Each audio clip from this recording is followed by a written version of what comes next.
You know, growing up in Belize, I was always surrounded by some of the prehistoric cities that were left behind by the ancient Maya.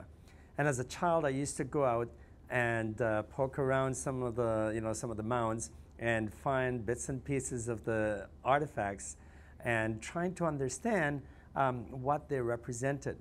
But I think that one of the main reasons that I decided to do archaeology is because archaeology encompasses everything I love to do. I often tell my friends that it's like having a large sandbox, right? And that you never have to grow up, because I can still go out there and dig in that sandbox and find some of the neatest and greatest things you ever want to come across. Well, I chose the Maya Sandbox as my area of specialization because, as I said before, I grew up amidst all these huge temples and palaces and ancient cities. And these were some of the first Belizeans, the first people to make Belize their home. And as a Belizean, I wanted to understand them. I wanted to sort of bring them back to life and have them, through their artifacts, through their buildings, through their art, tell us something about their trials, their tribulations, the challenges that they had living, in my neighborhood.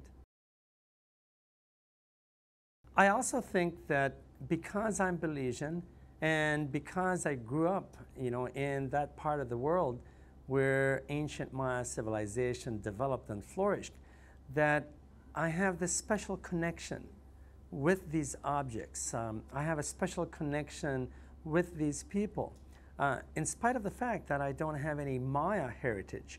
But it gave me a greater sense of what we as a country can attain. So, there's certainly a lot of national identity involved with it. I'm one of those archaeologists who has been incredibly fortunate. I have worked at some of the greatest archaeological sites in Belize, both above ground surface sites as well as subterranean sites. And I often get asked, what has been your greatest discovery? And usually, my tongue starts to get tied because I'm going, okay, this one, that one, the other one, which of these? But I have to say that the first tomb I ever excavated, and it was like a kid who was first taken at Toys R Us.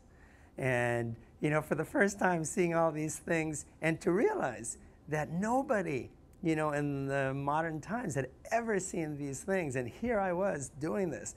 I remember lifting that big capstone and looking down, and I could see, bits and pieces of bone and all these artifacts, jade necklace. And I must have drooled all down, the tomb. But when I eventually got in there and I started to clean away with my brush and my trowel, I quickly, noticed that there were about 18 whole pots, some of them beautifully painted. There were some marine artifacts, like shells and decorated, like I said, the jade necklace and jade pendant. And then right against the side of the tomb, there were just, what looked like hundreds of teeth. And eventually when I counted the teeth, I realized that they were of about 15 different people, that the Maya had been reopening this tomb. So like, great-grandma died, and so they buried her.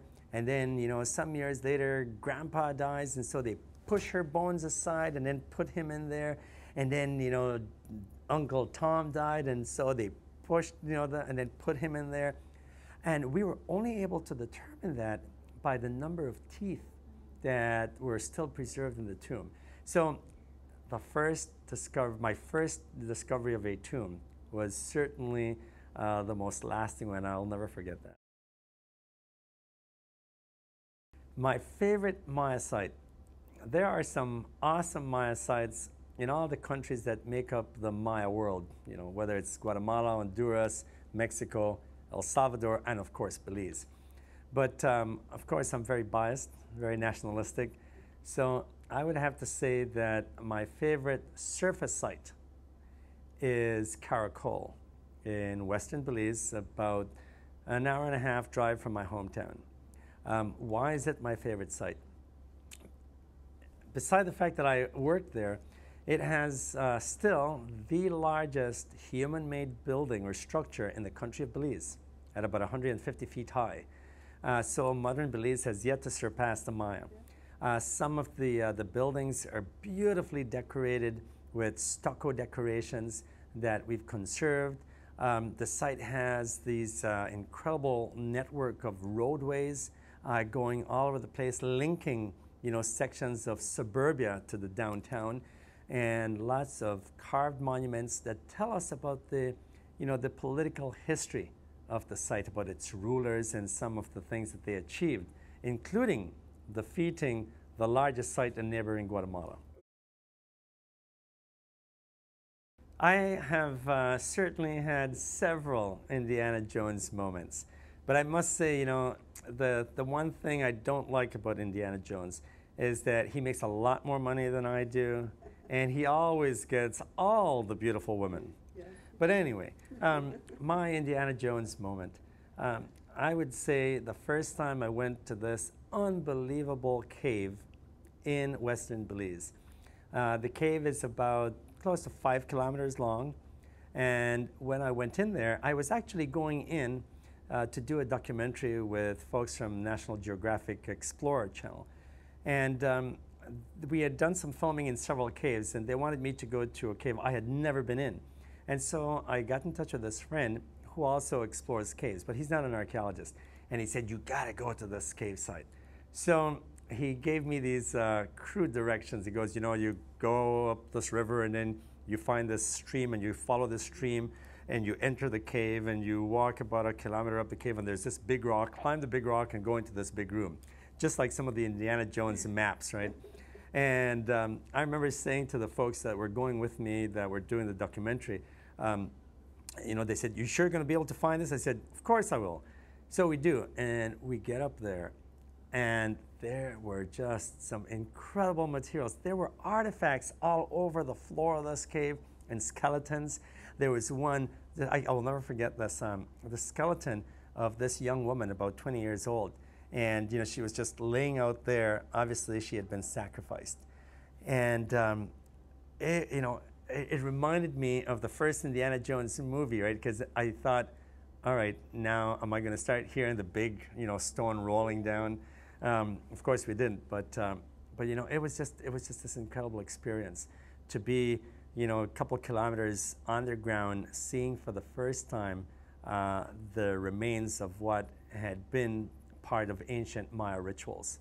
Which caves were they? The cave is called Aktun Tunichil Muknal, or Cave of the Stone Sepulchre. Mm-hmm. Yes. And we were in there so late, and I remember coming out that night, and sure enough, right by the entrance to the cave, there were 2 big snakes that, and we had to get rid of them. There are a couple of things that I'd like to say. First, something about the Maya. Many times, in the Americas where we live, we tend to look to Western Europe, for, these amazing achievements of prehistoric civilizations, be it the Greek or the Roman or the Egyptians. And I'd like to say that right here in our hemisphere, we have the ancient Maya who developed a civilization that was as advanced and as complex as anything that was done in the old world. These people developed a calendar which was and is as accurate as the one that we use today.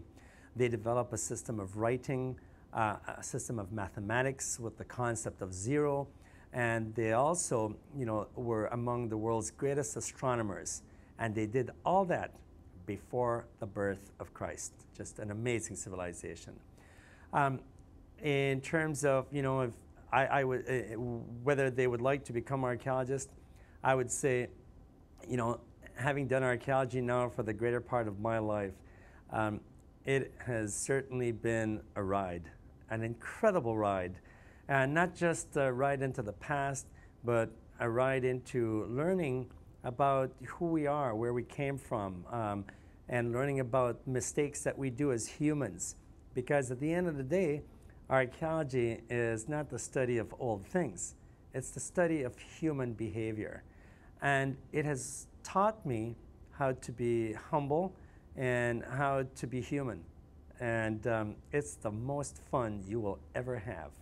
So do archaeology. If I could get in a time machine and go back, I would like to go back to around 800 to 900 AD and to ask the Maya to see exactly why that great civilization started to come to an end.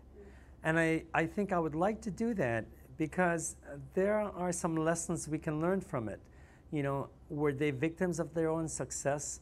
Did they deplete their resources to the point where they could not sustain their civilization?